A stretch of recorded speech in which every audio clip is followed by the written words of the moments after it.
오늘은 664쪽인 읽은 마지막 부분이죠.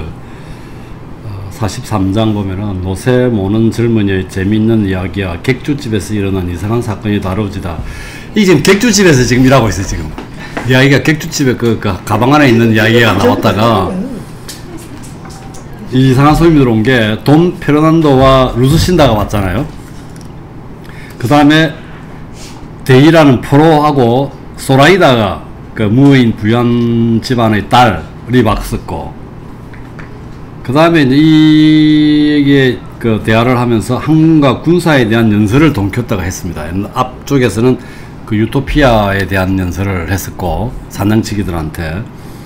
그 다음에 그 도냐 클라라 대 비에드마라고 하는 그 판관과 딸이죠. 딸의 이름이 이렇고, 그 판관과 딸이 왔었고, 그 다음에 이제 온 사람이 노세모는 젊은입니다. 나중에 이름이 나오겠지만 돈 루이스 도르님이라고 되어 있죠. 이 사람이 지금 43장에 왔고, 계속 또 손님이나 이런 사람들이 오게 됩니다. 손님 내지는 중간에 만난 사람들 오게 되는데, 이 친구가 이 좋은 목소리로 노래를 하니까 이 도로테아가 클라라를 깨우는 거죠. 이거 뭐 들어보라고. 그러니까 클라라가 665쪽에 어쩌자고 날 깨우셨어요? 이렇게 이야기하죠. 네 번째 줄 밑에서.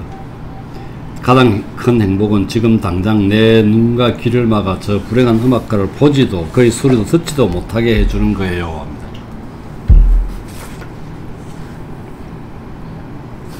그러니까 저기 이제 복장은 좀 노세를 보는 젊은이지만 그 클라라가 이야기하죠.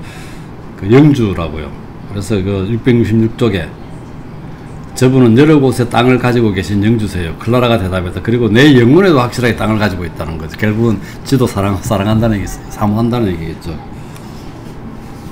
그 다음에 이제 계속되는 노래를 합니다. 사랑 노래였죠. 사랑 노래를 그 목동이 부르고, 그 클라라의 흐느낌은 또 새로 시작되고, 그 도로테아는 좀 궁금하죠. 뭐 그런 이야기. 그래서 668쪽에 보면은 첫 줄에 아라곤 왕국 출신의 기사분의 아들로 두 군데의 자기 영지를 가지고 있다고 얘기하죠. 지를 봐서 지를 좋아하게 됐고, 지도 그 사람을 좋아하게 됐다는 얘기죠.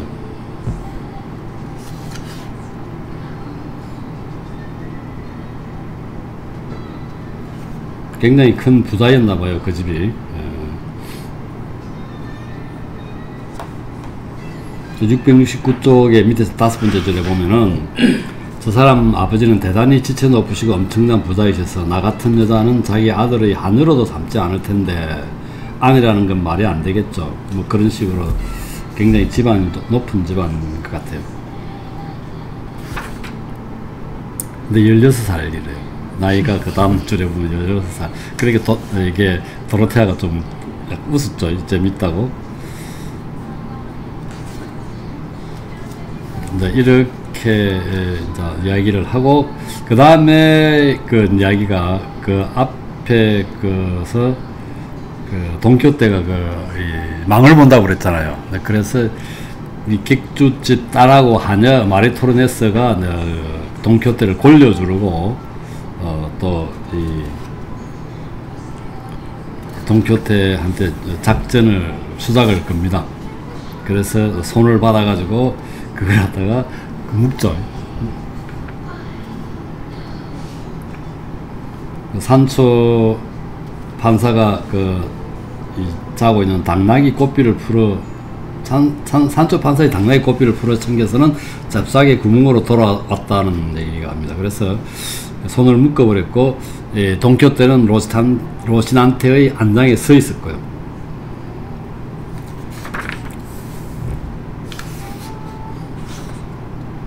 이렇게 이제 골려주려고 제비를 단단히 했습니다. 그러니까 꼼짝 못하죠, 이게 돈키호테가. 근데 그 재밌는 표현은 674쪽의 세 번째 줄에 진정으로 사랑하는 자는 가혹하게 복수하지 않는 법이니까 이런 말합니다. 돈키호테가 한 말이죠. 이 돈키호테는 자기가 마비에 걸린 걸로 생각하게 됩니다.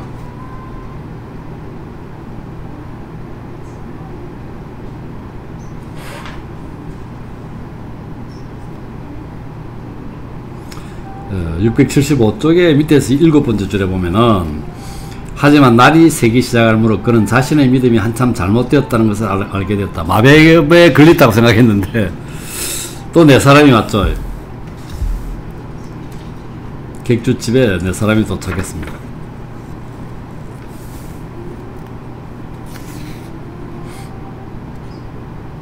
그래서 이 사람이 이제 그 성을 지키고 있으니까 또 그 시비가 붙고, 그 다음에 조금 움직이니까 돈키호테가 말 안 당했습니다. 내가 미끄러졌죠. 그래서 이게 굉장히 난처한, 손목이 끊어지거나 팔이 빠져버리는 줄 알았다는 얘기죠.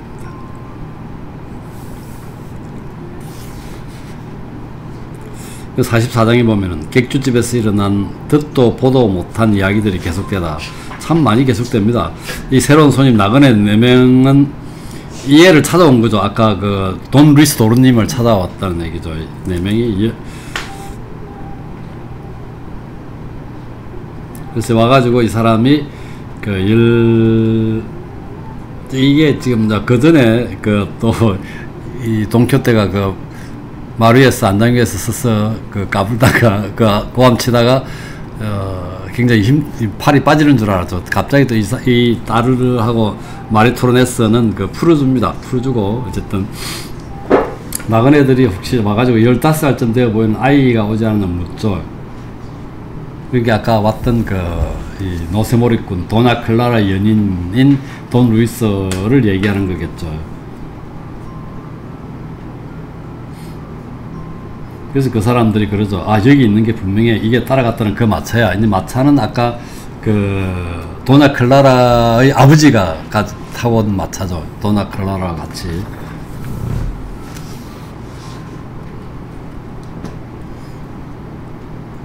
그래서 이제 돈 루이스 도르님인 것을 그 네 사람이 확인하게 됩니다.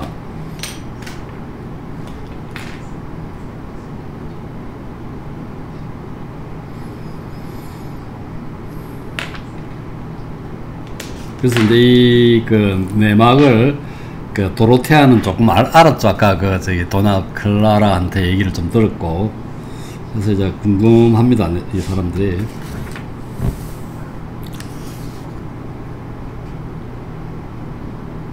이게 내 사람은 돈 루이스한테 돌아가자 그러고, 이 682쪽에 두 번째 줄에 보면은 그는 자기 생명과 명예와 영혼이 걸린 어떤 일을 끝날 때까지는 결코 그럴 수 없다고 대답했다.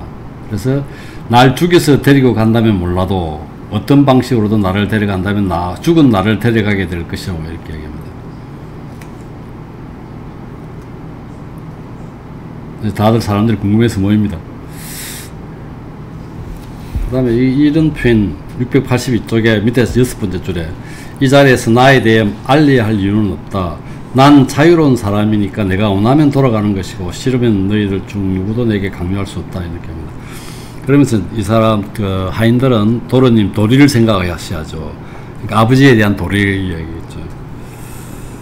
이런 거 보면 이제 이 어린 자녀의 자유로움 생각과 그 다음에 도리, 이게 어떻게 보면 구질서와 신질서 이런 대립되는 것 같기도 하고, 르네상스다운 그런 면이 좀 보이는 것 같기도 하고.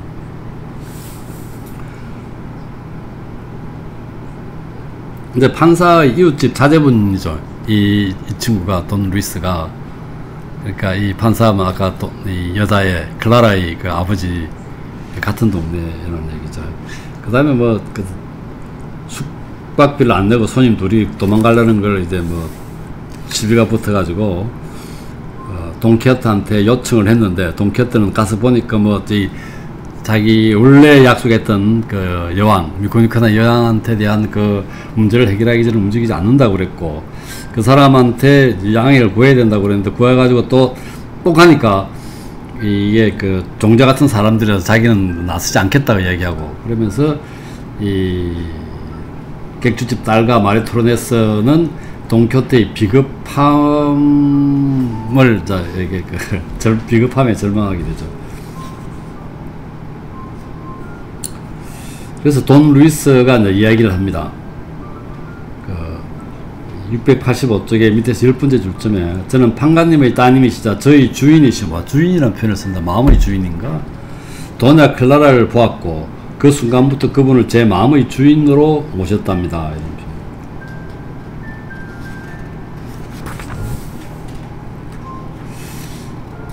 그 다음에 그 재밌는 표현 686쪽의 세 번째 줄에 무엇이든 고치고 바꾸는 일에 있어서 시간의 힘은 인간의 마음보다 강하다고 말씀드리겠습니다. 결국 이 말은 인간의 마음은 시간이 지나면 바뀐다는 얘기 같아요.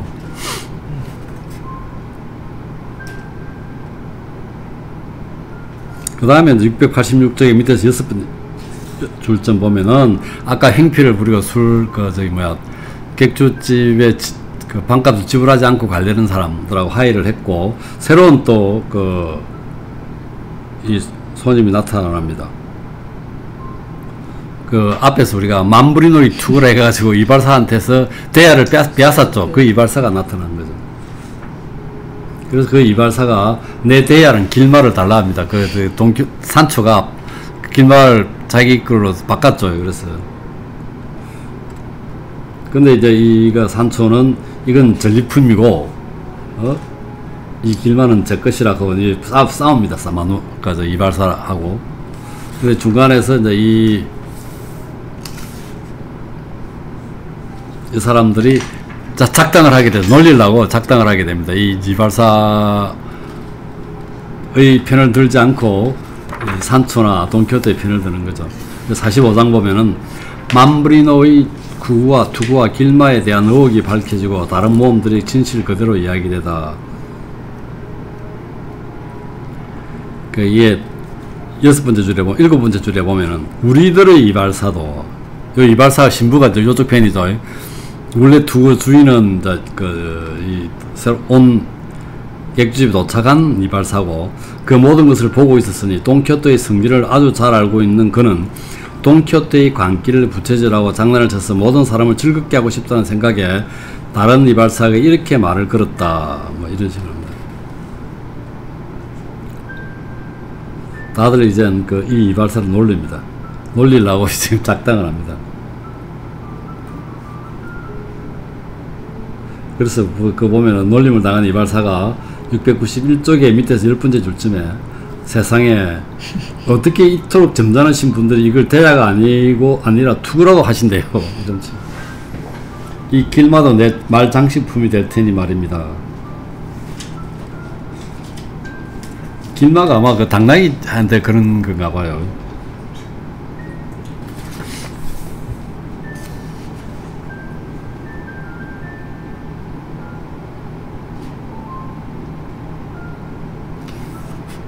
그래서 이게 대야라고 그러고 대길마라고 그러니까 말장식품이라고 그러니까 이게 모두 맞부로 이루어졌다고 저 돈키호테가 한마디 합니다.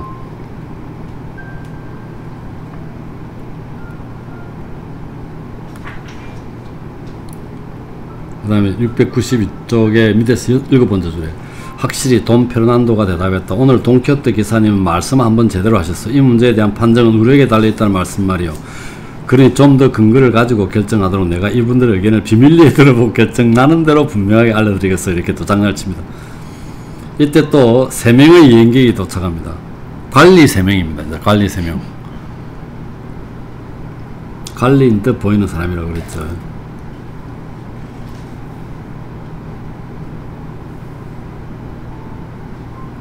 그래서 결국은 아까 돈 페르난도가 여러 사람 얘기를 듣고 길마가 아니고 틀림없는 말장식품이라는 얘기를 하죠. 그러니까 이게 가엾은 이발사가 죽어도 내가 그걸 못 가지고 간다고 해도 괜찮아요. 여러분이 제정신이라면 말입니다. 이런 식으로 항의를 합니다.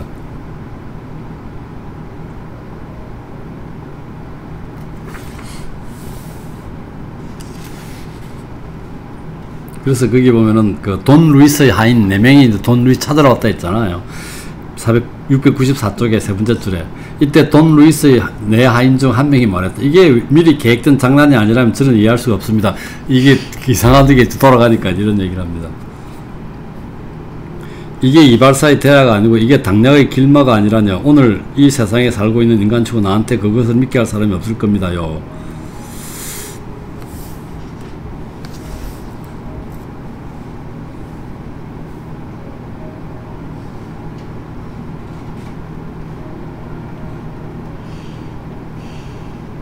돈키호테가 이제 그 피를 먹을 망나니처럼 거짓말을 하는구나 하고 돈키호테가 대꾸하고,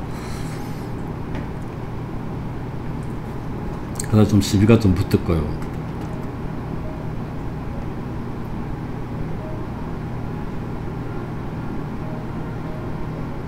그래서 이제 시비가 이제 붙었습니다. 이렇게 해가지고 그 이발사랑 시비가 붙었고,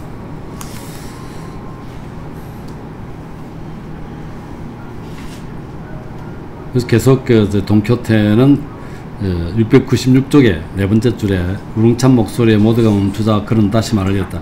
여러분, 이 성이 마비에 걸려있고 어떤 악마가 부대가 이곳에 거주하고 있을지 모른다고 내가 말하지 않았어. 이런 얘기들. 관리들은 어쨌든 돈키호테의 말투를 이해할 수 없을 뿐만 아니라 이미 돈 페르난도 카르노 일행에 당한 터라 진정하러 들지 않았다는 얘기죠.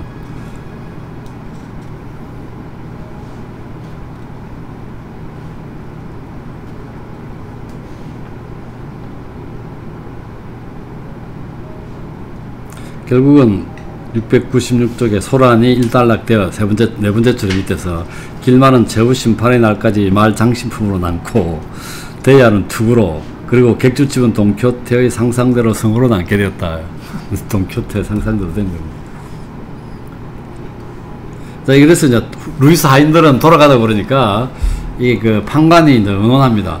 그 돈 페르난도와 카르데니오한테 자기 딸의 문제가 되잖아, 간접적으로 보면은. 그래서 상의를 하게 되고,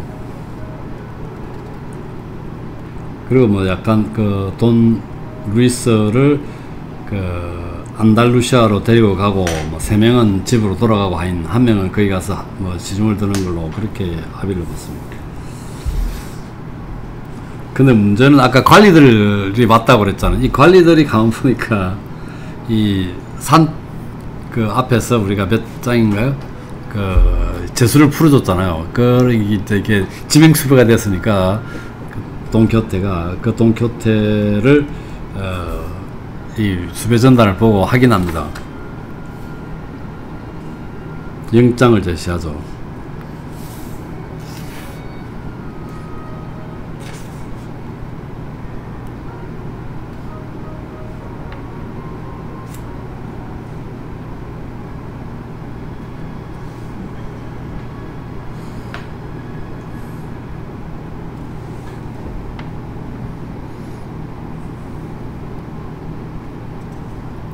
그래서 그 699쪽에 보면은 서로 이제 시비가 붙고, 또 돈 페르난도와 갈리와 돈키호테를 갈라놓았어.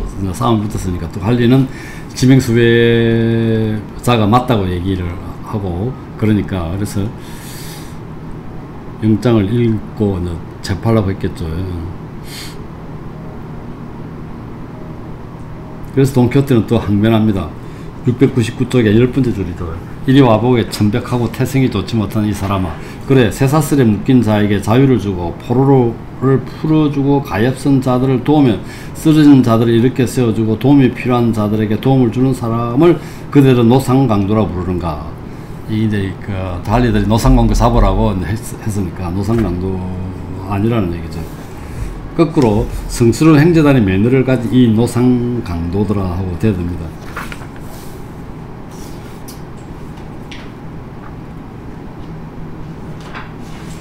이렇게 시비가 이제 붙고 있는데, 46장에 보면은 701쪽에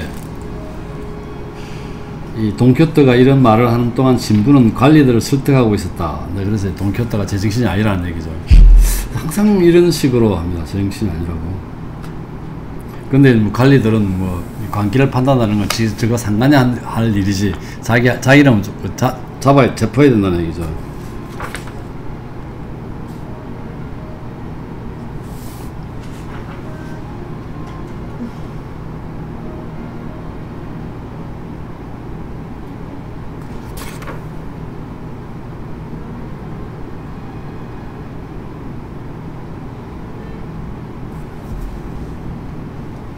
그리고 이게 이제 조용히 있는 편이 낫겠다 해서 관리들도 이렇게 조용히 있고, 그 다음에 이제 아까 그 이발사의 그 맘브리노 투구와 길마에 대해서는 그 네 번째 줄에 702쪽에 그들은 길마는 교환하되 말의 배때끈과 끈거리 끈은 그냥 두기로 합의를 보았다. 그리고 맘브리노의 투구에 관한 끈은 신부가 동교태 모르게 슬쩍 대약값으로 8레알을 주자 이발사는 그에게 융성을 주고 뭐 해결했습니다. 이 두 가지가 해결되니까 남은 일은 돈 루이스의 문제죠. 이 아버지한테 데려갈 것인가 하는 문제. 그래서 세 사람은 기분 좋게 돌아가도록 하고 한 사람은 돈 페르난도가 돈 루이스를 데려가는 곳을 함께 가도록 했다. 안달루시아로 아까 가기로 했죠.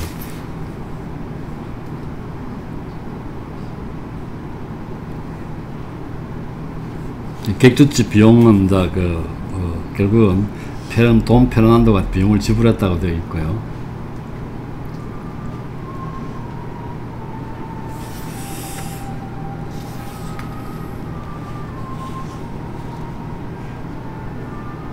그래서 이제 이제 평화롭게 됐습니다. 해결이 다 됐으니까. 그리고 이제 돈키호테는 자기 그 모험 여행을 해야 되죠. 그 도로테아 미쿠미코나 공주의 그 도움을 해결해 줘야 됩니다. 그래서 이제 또 부르죠. 아름다운 공주여 부지런함은 행운의 어머니. 이게 703쪽이 딱 중간에 있습니다. 부지런을 떨면 아무리 어려운 송사라 해도 좋은 결과가 생긴다고 합니다. 부지런하게 움직여서 즉시 행운을 향해 출발하도록 하자고 얘기합니다.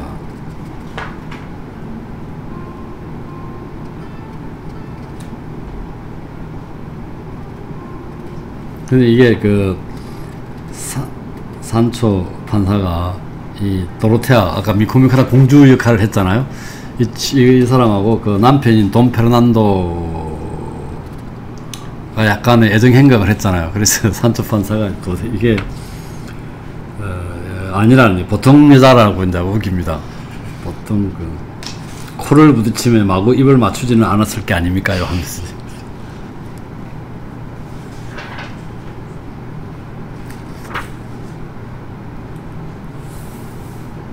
그래서 이게 이 사람을 모욕하니까 산초가 엄청나게 화를 냅니다. 돈키호테가 동자한테, 산초한테.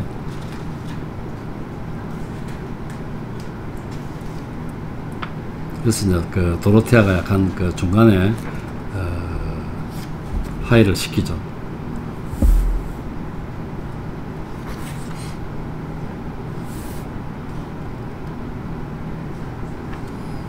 이런 식으로 많은 사람들이 객주집에서 묶었습니다. 이게 지금 708쪽의 10번째 줄에 보면은 이 고맹한 일행이 이 객주집에 묵은 지도 벌써 이틀이 지났으니 모두가 이제 떠나야 할 때라고 됐다.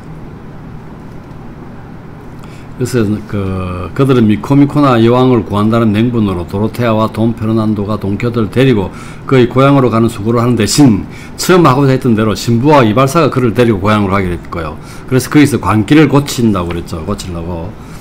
그래서 마침 그곳을 지나던 소몰이와 합의하여 돈키호테를 데려가기로 했는데 그들이 생각하는 방법은 돈키호테가 들어가고 나오면 우리 같은 통나무를 만들어서 우리에 이제 돈키호테를 묶어서 가자는 얘기죠. 그리고 이제 신부와 이발사는 변장하는 얼굴을 가리고 변장해서 가는 걸로 이렇게 하겠습니다.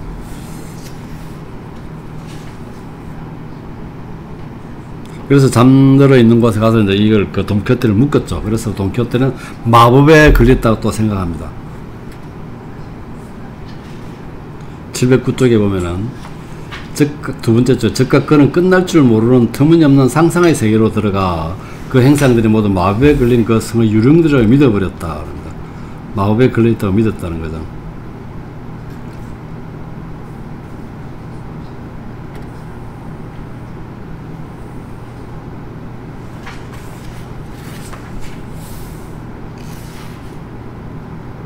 그래서 또 이발사가 목소리를 꾸며내가지고 라만차의 녹에 찬 얼룩 사자와 토보스의 흰 비둘기가 혼인이라는 부드러운 굴레에 도도한 목덜미를 개의 매임으로써 막 이런 식으로 말을 합니다.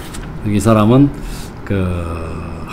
자기가 사랑하는 둘시네아 델 토보스와 신성하고 합당한 결혼으로 합쳐지고 그녀의 행복한 배에서 라만차의 영원한 영광을 위한 새끼들, 즉 자기의 자식들이 태어난다는 것을 이해했다는 거죠.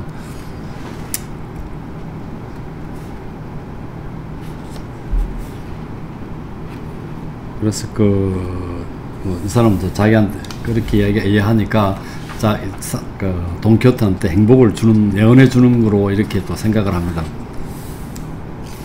이제 이렇게 끌려가는 게 되는 거죠. 그 47장에 보면은 이 돈키호테가 우리에 갇혀가지고 소달구지에 얹혀서 이제 그렇게 합니다. 이게 보면은 좀 마법에 걸렸다 하더라도 이런 마법은 자기가 읽은 적이 없거든. 그러니까 이제 새로 또 이런 게 또 생겼다고 생각하겠죠. 새로 개발될 수 있는 마법이라고 생각합니다.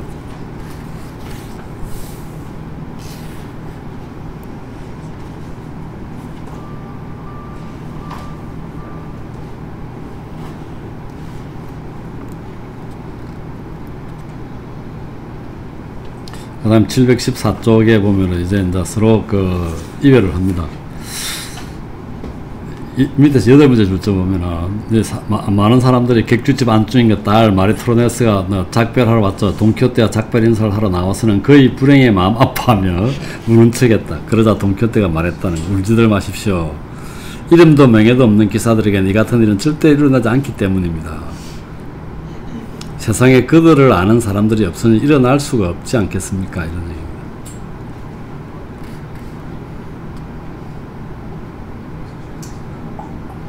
그래서 신부와 이발사도 이 일행들하고 다 인사를 나누고 합니다.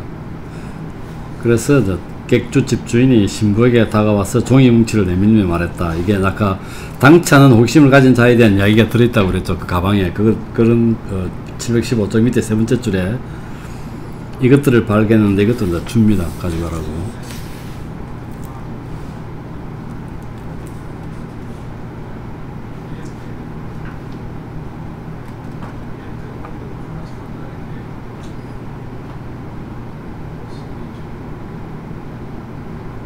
그 다음에 이제 717쪽에 또 보면은 이렇게 가고 있죠. 돈키호테는 이제 두 손이 묶인 채 우리 안에서 두 다리를 뻗고 울타리에 기대 앉아가지고 소달구지 위에서 가고 있고요. 근데 717쪽에 보면은 신부가 고개를 돌려 뒤를 보니 아주 잘 차려입고 흔칠한 17사람이 말을 타고 오는 모습.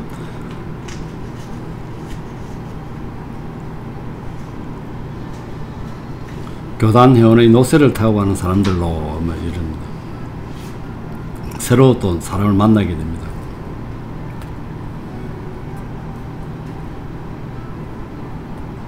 이 톨레도 교단의 회원으로 뭐 이렇게 돼 있죠. 이 사람들입니다.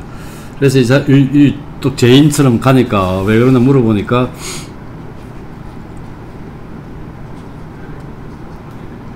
관리 중 한 사람이 이렇게 대답하면 나는 모르겠다는 거 직접 물어보라는 거 이 사람한테. 그래서 돈키호테가 물어봅니다. 아, 이게 뭐 네가 잘 알고 있느냐 기사도에 대해서. 그러니까 돈키호테 그러면 그 정도 알면 됐다. 내가 이야기해 줄게 하면 돈키호테가 이야기하죠. 718쪽의 세 번째 줄에 신사양반 내가 악한 마법사들의 시기심과 속임수로 이렇게 마법에 걸린 채 우리에 갇혀 가고 있다는 것을 알기를 바라오. 득행은 착한 사람에게 사랑을 받기보다 오히려 악한 사람에게 박해를 받는 법이라요. 이렇게 합니다.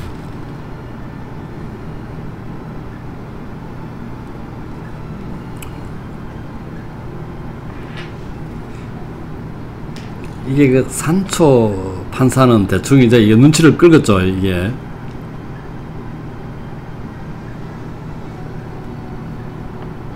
갈수록 산초가 너무 똑똑해져. 네, 좀 그렇죠 지금. 똑똑해져가지고 전체를 리드해가는. 719쪽의 10번째 줄점에 상황이 이러한데 어떻게 주인님이 마법에 걸려가신다는 것을 저들은 믿으라고 하는 건지 당최 이해가 안 갑니다. 저는 마법에 걸린 사람은 먹지도 않고 자지도 않고 말하지도 않는다는 이야기를 많은 사람한테서 들었거든요. 하지만 말리는 사람만 없으면 우리 나리는 30명이 넘는 사람이 할 말을 혼자 다 하신단 말입니다. 그 신부한테 그럽니다. 내가 신부님을 못 알아볼 줄 아셨죠? 신부는 이제 가면 쓰고 있죠 지금 이발사랑.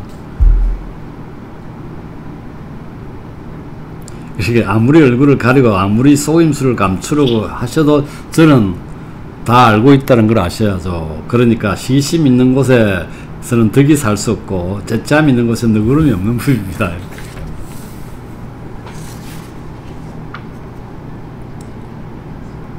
그러면서 어디로 가고 있는 것도 알고 있다는 얘기죠.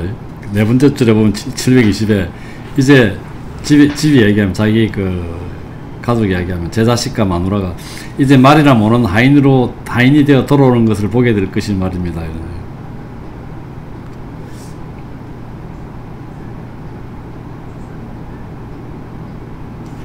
그 다음에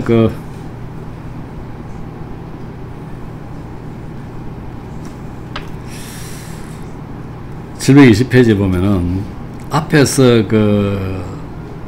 돈키호테가 안드레스라는 나무에 묶여가지고 박해당하는 소년을 구해준 적이 있잖아요.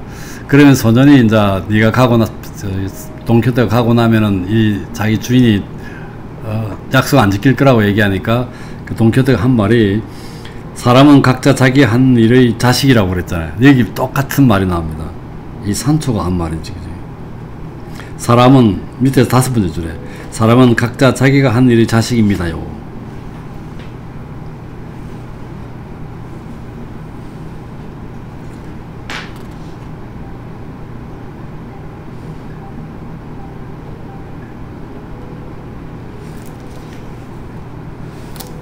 그래서 보면은 721쪽에 2번째 줄에서 보면 나를 속이려 들지 말라는 얘기입니다요. 그런 얘기를 합니다. 산초가 얘기하고 이발사는 산초에게 더 대답하지 않습니다. 들통날 것 같아서.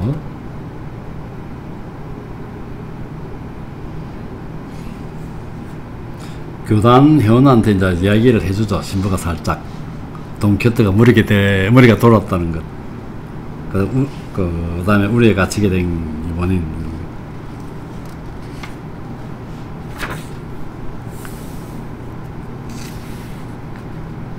그 다음에 교단 회원과 신부의 대화가 이제 이어집니다. 그래서 이게 이제 이 사람이 기사도의 책을 너무 많이 읽어서 이렇게 된 거라고 이야기했죠. 그러니까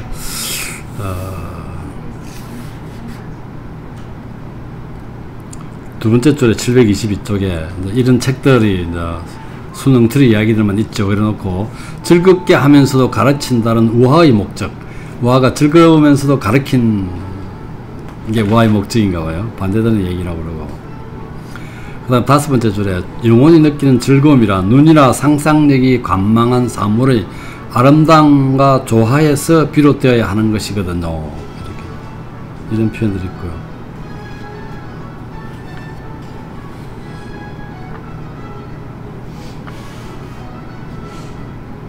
여기서 작품에 대한 그런 얘기합니다. 그래서 좋은 책, 이런 이야기하고, 사람들을 이익에 쫓아가지고, 이런 식으로 사람들이 원하는 얘기들을, 책이 나온다는 이야기를 하고 있고요.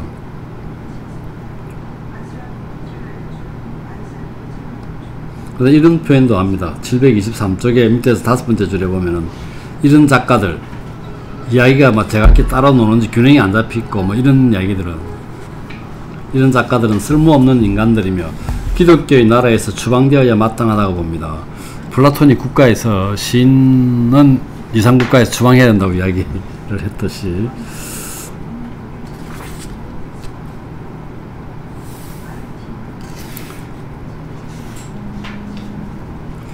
그 다음에 서로 이야기를 하면서 좋게 봤다는 게 724쪽에 보면은 밑에 3번째 줄에 이런 실은 좋은 책들 속에서는 어떤 이야기가 있을 수 있나 하는 이야기하면서 율리시즈의 관계, 이 율리시즈가 오디세우스죠.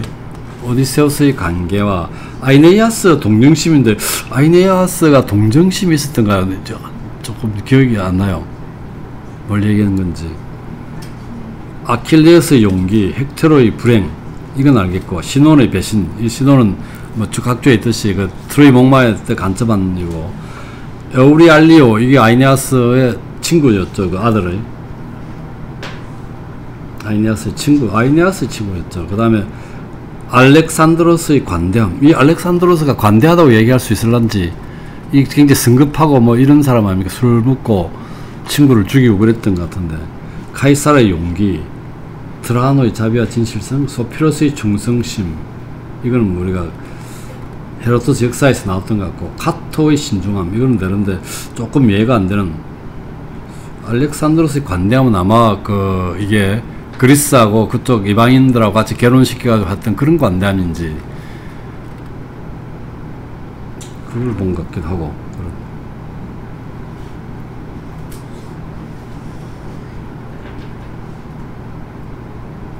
그래서 이렇게 이제 작품을 잘 쓰면은 725쪽에 8번째 줄쯤에 끝내놓고 난 뒤 작품이 그런 완벽성과 아름다움을 보인다면 글쓰기로서 얻을 수 있는 최고의 목적을 달성하는 셈이죠.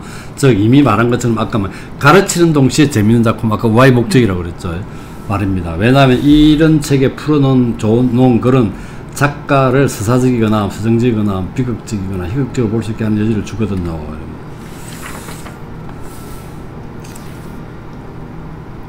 어쨌든 48장에 계속해서 교단회원이 기사소설과 그 이치에 합당한 다른 문제들에 대해 계속 이야기합니다. 그래서 이제 이 교단회원이 자기가 책을 써가지고 한번 사람들 읽어줘 봤다는 거죠. 그 이후에 안 했다는 얘기인데, 이게 신중한 사람보다는 무식한 사람이 많다는 얘기죠. 그래서 교만한 속인들이 황당한 비판에 매이고 싶지 않기도 해서 막 그만뒀다는 얘기를 하고, 그 다음에 제가 이 교단회원이 글을 그만두게 된 것도 또 다른 이유가 있습니다. 727쪽의 6번째 줄에 요즘 상년되는 연극을 보고서 내가 나름대로 정리한 논리 때문이었습니다.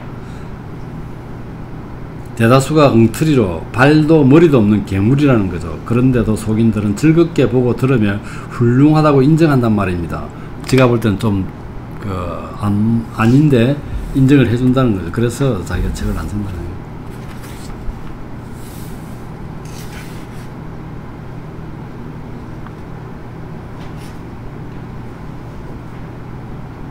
그래서 이 사람 이런 이야기 하니까 신부가 다시 또 말을 받아주죠. 729쪽에 보면은 당신 언급하시는 이 문제를 들으니 교단회원님, 신부가 말했다. 요즘 유행하는 연극에 대해 내가 오랫동안 품고 있던 정오가 깨어나는군요.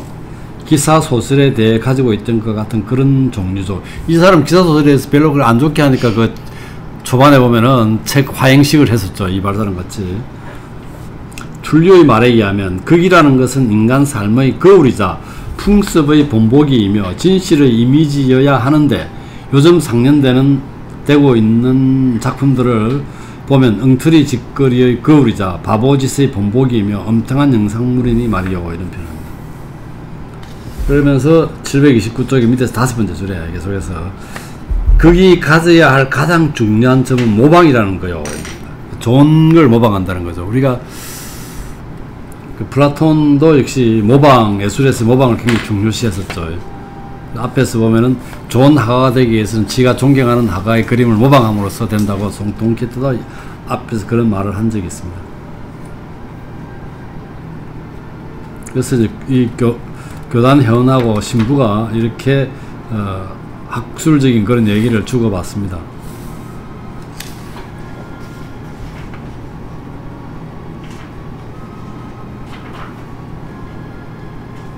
어쨌든 요즘의 상업주의적 세태랑 비슷하게 생각이 될 수도 있네. 732쪽의 첫 절에 보면은 그러니 시인은 자기 작품에 돈을 지불할 극단의 요구에 맞추려 하는 거예요. 이런 표현들.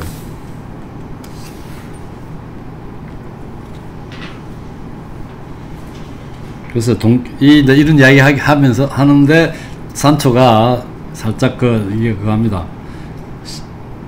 신부와 이발사의 지속적인 감시를 피해서 주인한테 이야기하죠. 이게 내가 얼굴을 가리고 온 두 사람은 우리 마을에 사는 신부와 이발사라고 이야기하고 고지랍니다. 그래서 제가 생각하기에는 나리께서 자기들보다 먼저 훌륭한 무언을 세우는 걸 시기해서 이런 식으로 나리를 모시고 갈 궁리를 할 것 같습니다요. 근데 또 동키호테는 한술 더 떠서 마법에 의해서 신부와 이발사처럼 보이게 할 수 있다고 얘기를 하죠. 그래서 너무 그렇게 생각하지 말라는 얘기고.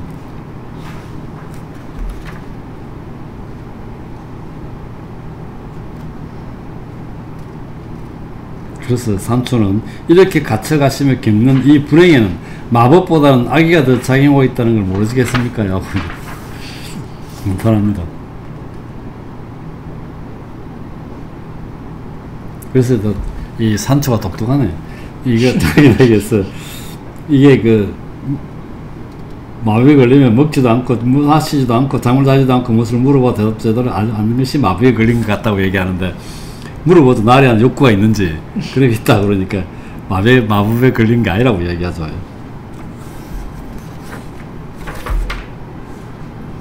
그러니까 동교때는 하지만 마법에도 많은 방식이 있다고 내가 미리 말하지 않았던가 하고 마법에 걸렸다고 우깁니다.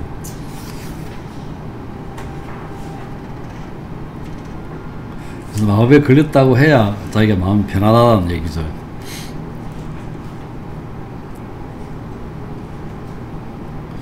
이 시간에 공경에 처해 나의 도움과 보호를 절실히 필요하는 사람들과 생활에 공고한 사람들을 구원하는 일을 내버려 두는 셈이니 말이지. 이런 자기 이 괴로울 텐데 이렇게 생각하면, 마법에 걸렸다 생각하면 편하다는 얘기죠. 그래서 이제 이게 어쨌든 이렇게 얘기하면서 이 산초는 가서 잠시나마 우리에서 나오게 해달라고 부탁합니다. 동교태는.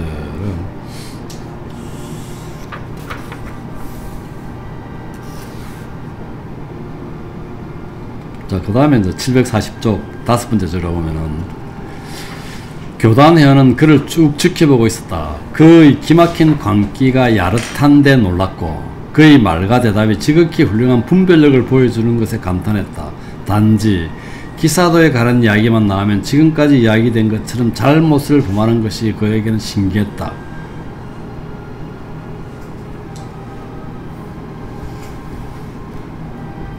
그래서 식량을 실은 노새를 기다리다 다들 푸른 풀밭에 앉았을 때 동정심이 발동하여 동키호테에게 말을 걸었다, 이 말이죠.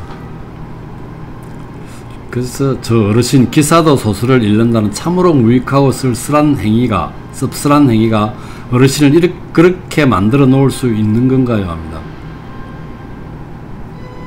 마법에 걸려간다느니 그래서 판단력을 흘러 놓을 수 있답니까? 물어보죠.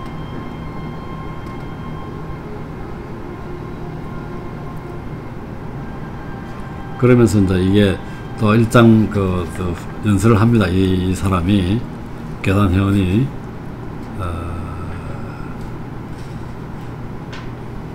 우리에 가두고 뭐 이렇게 할 수 있냐고 그러고, 차라리 741쪽에 보면은 성세에 나눈 판관기를 읽으라고 그러죠.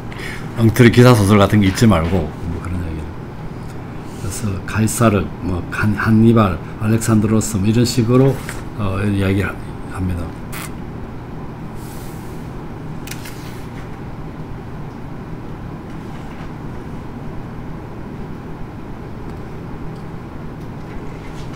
그 다음에 그래서 742쪽에 보면 이렇게 읽으면은 역사에 박식해주고 덜 산란하게 되고 선을 배우게 되고 좋은 이야기를 많이 합니다. 동키호테는 한참 바라보다가 입을 열었다 얘기죠. 펠리키스 이야기를 합니다. 그래서 쭉 이야기하면서 동키호테가 오히려 거꾸로 743쪽에 7번째 줄점에, 내가 보기에는 분별력을 잃고 마법에 걸린 사람은 바로 당신인 것 같소, 이렇게 얘기하죠. 세상에 그토록 환능받고 참으로 진실되게 받아들이는 것을 그와 같이 모욕하니 말이요. 근데 우리 이 책에서 지금 기사도, 저는 기사 이야기가 나오면 동키호테가 분별력을 상실한다고 그랬는데, 이건 세르반테스한테 어떤 의미가 있는 건지, 아니면 동키호테한테 기사가 어떤 의미가 있는 건지 우리가 해석을 여러 가지를 해볼 필요가 좀 있을 것 같아요. 유토피아에 대한 이상향에 대한 얘기인지, 안 그러면 현실적 이 부조리에 대한 얘기인지, 그렇게 기사도 얘기만 빼면 분별력이 그렇게 있다가 이게만 나오면 분별력이 흐트러지고 판단이 흐려진다는 얘기죠.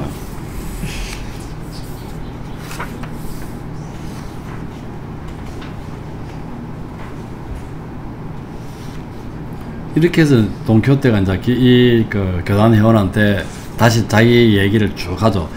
이 기사 소설에 나온 이야기 섞어가면 역사적 사실도 섞어가면서 이야기합니다. 그러니까 745쪽에 밑에서 두 번째 줄에 교단 회원은 사실과 거짓을 뒤섞여 늘어놓는 돈키호테의 말에 놀라고 또 그가 펠렛 기사도와 관련한 일이라면 무엇이든 죄다 알고 있다는 사실에 놀라면서 이렇게 대답했다.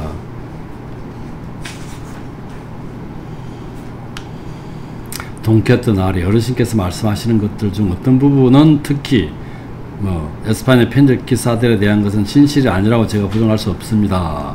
이런 식으로 말을 받죠.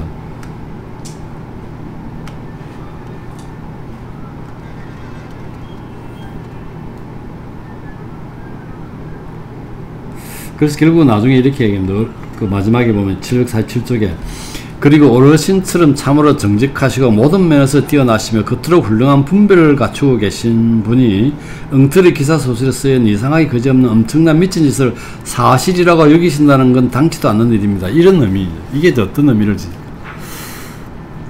나머지 분야나 나머지 일에서는 굉장히 분별력이 있는 나머지 쪽에서도 그렇고 항상 그런 쪽에서 그러나 기사 이야기만 나면 미층하게 되고 분별력을 상실하는 즉 엉터리 기사 소설에 나왔던 얘기들을 믿어버리는 그런 돈키호테의 태도. 이게 지금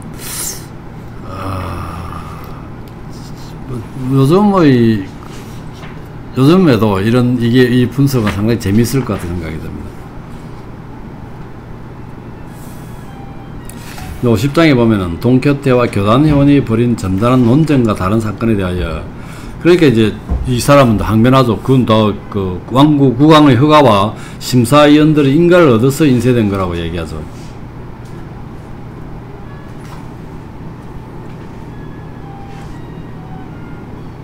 결국 어떤 신분이며 어떤 처지에 있든지 간에 모든 종류의 사람들이 다들 재미있게 읽고 칭찬하는 책이 거짓말일 리가 있겠소 이렇게 얘기합니다.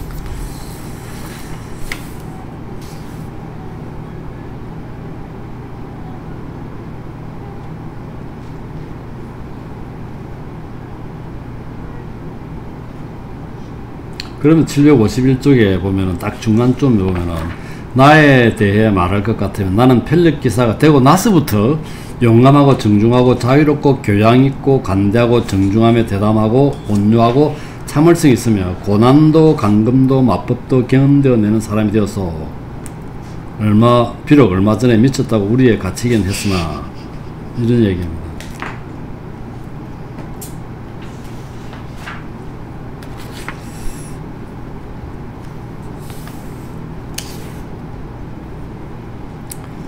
그 다음에 이제 산초 이야기를 하죠. 산초 선을 베풀어 지 마음을 줘야 되는데 백작을 시켜주든지 뭘 해줘야 되는데 그런데 걱정이 된다고 얘기하죠. 다스릴 능력이 있을까? 그래서 산초가 말을 받습니다. 있다는 얘기죠.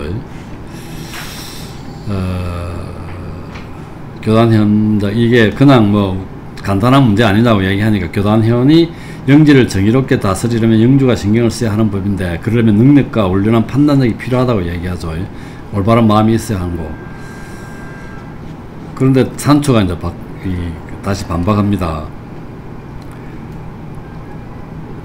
저도 다른 사람들과 같은 영혼을 가졌고 몸도 누구 못지않으니 각자가 자기 것을 다스릴 수 있다면 저라고 제 영토의 왕이 되지 말라는 법은 없다고 봅니다요. 이런 식으로 이게 어떤 르네상스 인본주의 영향을 받았는지 이런 식으로 자기도 다스릴 수 있다고 얘기를 하고요. 어쨌든 이런 식으로 이야기를 계속 하다가 마지막에 보면은 753쪽에 그 두 번째 줄점에 교단 회원은 돈키호테의 정연하지만 터무니없는 말들에 놀라고 호수의 기사의 모험을 묘사한 방법에 놀라고 아까 호수의 기사 이야기 했었는데 그가 읽은 책에서 조작된 거짓말들이 그에게 준 효과에 놀랐으며 끝으로 주인이 약속한 백장 영토를 진심으로 열심히 기다리고 있는 산초의 어리석음에 가장 놀랐다. 그 다음 또 한 사람이 또 나타납니다. 산낭지기가 또 나타납니다.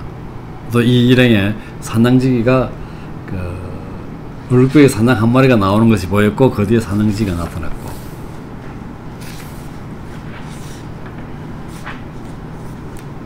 그 다음에 산낙지가 또 그 이야기를 또 하죠. 뭐 자기 연애 비슷한 이야기를 합니다. 그 전에 재밌는 표현은 755쪽에 두 번째 줄에 산은 학자를 키우고 목동들의 오두막은 철학자를 품고 있다는 사실을 경험으로 벌써 알고 있다고 이런 얘기. 그래서 목동들의 오두막은 세상에서 혼이 난 사람들을 받아주지요. 그래서 자기도 목동이 되어서 들어갔다는 얘기 나중에 하죠.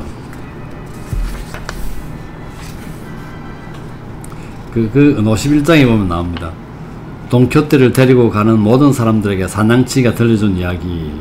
어진 농부 한 사람이 살았는데 그 득스러운 외동딸이 있었다는 얘기죠. 그래서 이제 많은 사람들이 그녀를 아내로 삼게 해달라고 했었는데 이 사람의 이름은 레안드라라는 얘기죠. 이 딸의 이름은. 결국은 이제 이 아버지가 두 사람을 추려서 딸에게 마음에 드는 사람을 선택하도록 맡겼다는 거죠. 옛날에 비하면 굉장히 발전이죠. 이것도 역시 르네상스적인 그런 인본주의 그런 냄새가 좀 납니다. 아버지가 그냥 정하지 않고 그래도 뭐 중간에 좀 추렸지만 딸한테 최종 선택권을 줬다는 것. 그래서 이 경쟁자가 안셀모 앞에서 이런 이름 나왔던 건데 그 사람은 다른 사람이겠지만 에우헤니오죠. 자기 이름이 에우헤니오입니다. 두 사람인데 그런데 이상한 사람 나타났다는 거죠. 같은 마을에 사는 가난한 농부의 아들인 비센테 데 라로사라는 사람.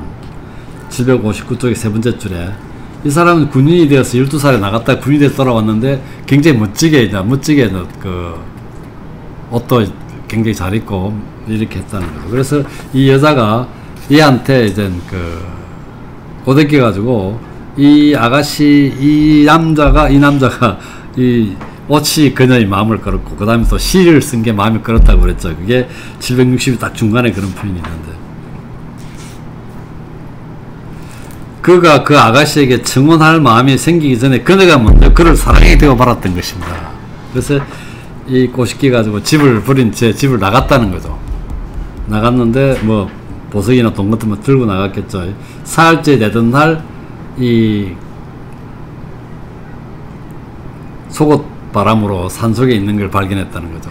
이제 이게 남자가 여자를 꼬시가 돈만 가져갔고 여자의 정전을 건드리지 않았다는 거죠. 그래서 이 여자는 수녀원에 보냈고 아버지가.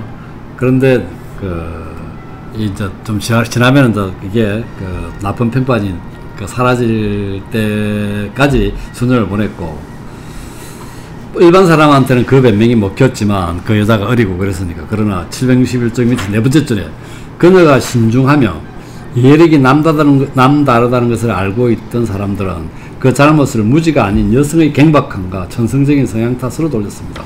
여성들은 대부분이 천성적으로 경박하고 조심성이 없거든요. 이런 얘기입니다.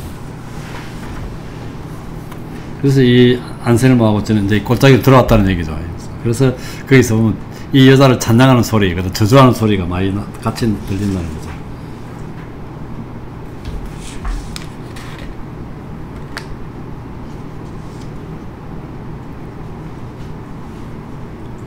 안셀모와 이 사람은 이 여자를 약간 안 좋게 평가하고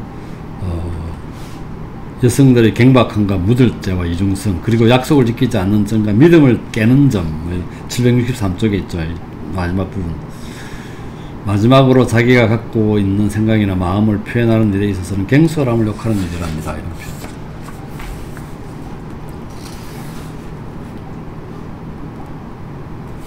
그 다음에 52장에 보면 이 동교태가 또 사냥치기가 또 싸움을 부리죠.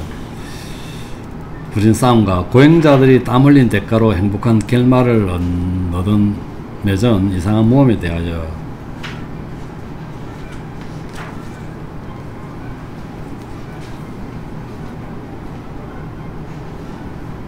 그래서 이게 한마디 또 동교토 하니까 사냥치기가 765쪽에 이렇게 합니다.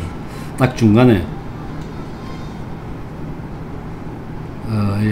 필립 기사 소설에서 읽은 것과 비슷하군요. 이런 이야기하고 제가 보기에는 어르신께서 농담을 하고 계시거나 아니면 이 나리의 머릿속이 비어있는 게 틀림없는 것 같은데요. 그러니까 돈키호테가 욕을 합니다. 너를 낳은 장년 따위가 결코 따라오지 못할 정도로 내 머리는 꽉 차 있단 말이야.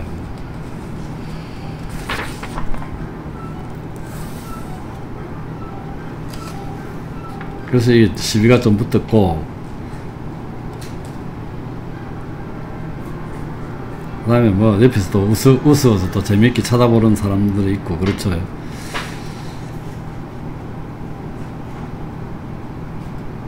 그 다음에 또 뭐 나팔 소리가 들려옵니다. 또 나타나죠. 고행하는 사람들입니다, 이번에는. 근데 이 고행자들을 보고 상복으로 덮어서 갖고 오고 있는 성모상이 또 억지로 데려가는 지체 높은 기분일 것이라고 산초가 돈키호테가 생각하는 거죠. 그래서 또 가서 이 고통받는 사람들을 풀어줘야 된다고 해방시키려고 또 갑니다.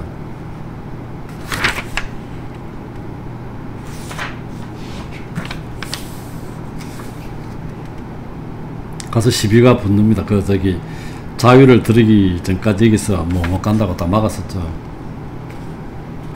그래서 거기서 시비가 붙고 돈키호테가 또 지죠. 땅에 나뒹굴었죠.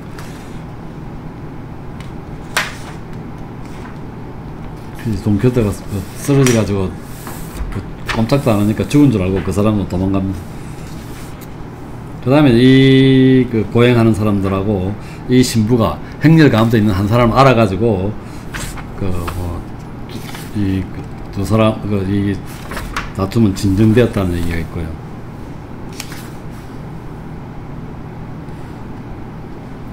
그래서 결국은 이게 산초를 다시 돈키호테를 수레에 태워가지고 엿새 만에 돈키호테의 마을에 도착합니다. 771쪽이죠. 중간에 보면 소머리꾼은 수레에 소들을 메고 돈키호테를 근처 더미에, 그래서 도착하는데 마침 일요일이라서 사람들이 모두 나와 있고 가정부와 조카한테 이제 이 소식을 전합니다.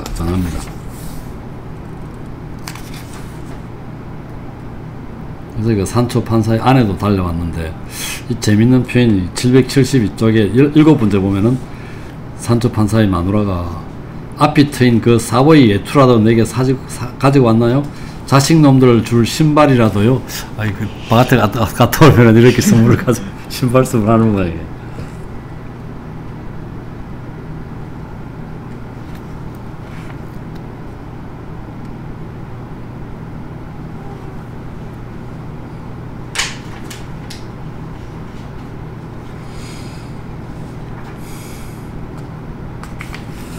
그 다음에 이게 두 번째 집을 나가서 첫 번째가 나갔다가 돌아왔다가 두 번째 나갔잖아요. 이제 다음에 세 번째 나가야 되잖아요. 그래서 773쪽 제일 마지막 줄에 보면은 돈키호테가 세 번째로 집을 겪게 될 모험 이야기가 있을까 싶어 이 이야기의 작가는 호기심을 가지고 열심히 찾아보았으나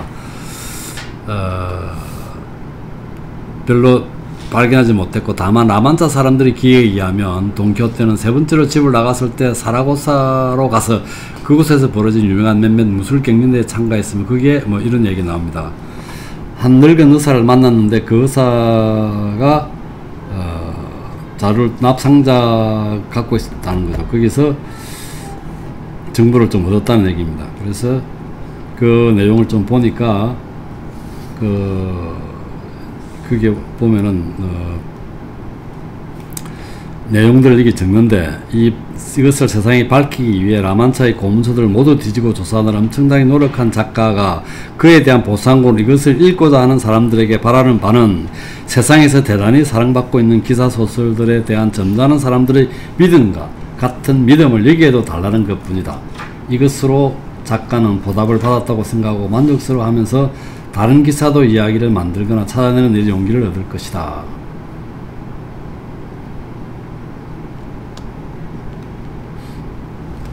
그래서 이제 이렇게 양피지에 납상자에서 발견 양피에 써있던 첫 대목은 이랬다. 라만차 지역 알가마시아의 한림은 회원들이 용감한 돈키호테 대라만차의 상가 죽음에 임하여 이렇게 기록하노라. 이게 이런 게 있고, 그 다음에 다시는 또 둘시안의 델 토보스를 칭송하며, 그 다음에 로시단테를 칭송하며, 그 다음에 산초 판사에게 이런 글들이 나옵니다. 그 다음에 둘시에나 델 토보스의 무덤에 붙여, 돈키호테의 무덤에 붙여 이런 얘기가 나오죠. 그래서 돈키호테의 세 번째 출발을 기대하면서 그것을 발표할 생각이라고 했다. 첫 번째가 1605년에 나왔고, 두 번째 리건이 이름은 달리했죠. 기발한 이달고 돈키호테 데 라만차라는 이름으로 나왔다가 1615년에는 이거는 기발한 기사 돈키호테 데 라만차입니다. 이제 기사 생활을 좀 했으니까 바뀌었고요. 이러기 전에 1614년에 이제 위작이 나왔다고 그랬죠. 위작이 나오고 이 사람은 급하게 이제 74장으로 이루어진 이건을 1615년에 이제 출판합니다. 근데 이게 별로 그렇게 모험이 많다고 한 것 같은데 그 객주집에서 먹는 것밖에 없는 것 같은 생각이 들어요. 풍차 이야기하고 그 다음에 아까 그 애 이야기 있고 제수들 풀어준 이야기하고 그 다음에 객주집에서 들어온 사람들의 이야기, 그 다음 객주집 주인이 갖고 있던 가방에서 나왔던 이야기.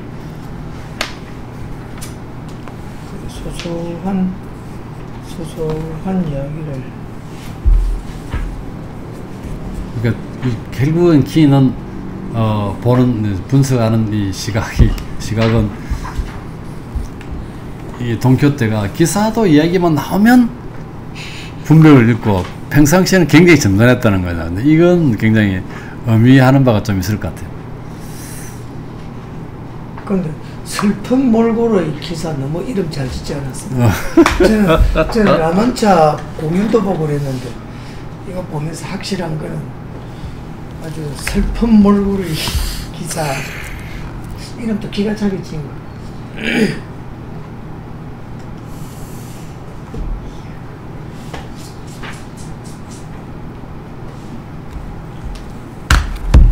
알렉산드로스의 관대함은 그 정복했을 때 항복하면 왜 받아들여주는 그게 관대함. 저 무조건 쩔쩔쩔.